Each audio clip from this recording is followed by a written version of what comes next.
Money. It's a relationship in life that we will never be without. This week I'm going to talk to you about 6 questions you need to be asking yourself about this very important relationship.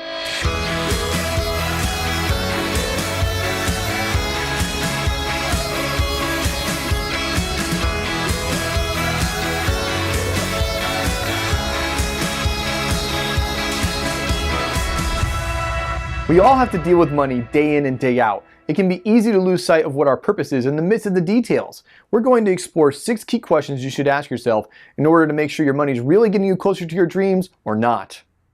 First, what does wealth mean to you? This is the question I ask every single one of my clients, and the answers are not what you might think. Here's some real life examples. Yehuda says, having enough money to live and give without having to think too hard or worry too much.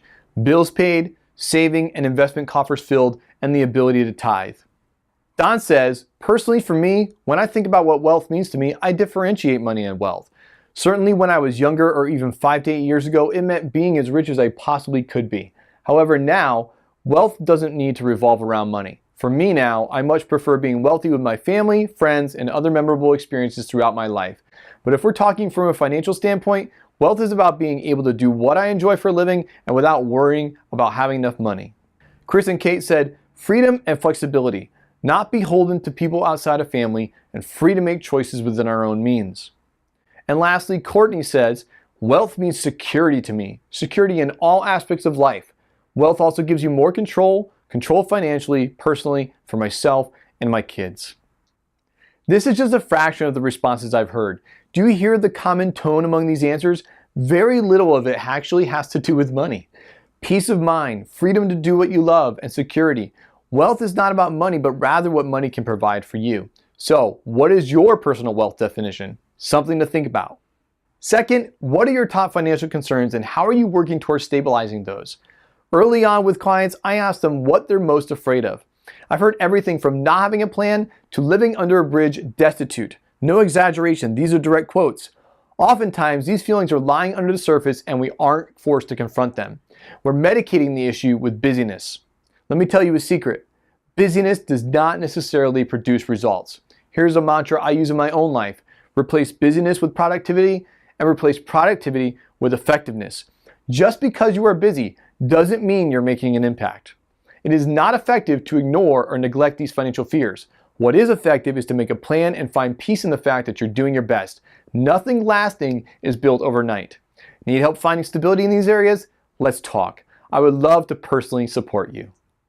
Third, if you were out of work, how long could you cover expenses before having to take drastic financial steps? If you don't have an emergency fund, this is a huge reason to get one in place. Knowing exactly how long you can float your own boat is critical to survival. For more information on the emergency fund concept, check out my previous Savvy Saturday video, The Essentials of an Emergency Fund. Fourth, what's the minimum amount of money you need each month to keep your financial life afloat?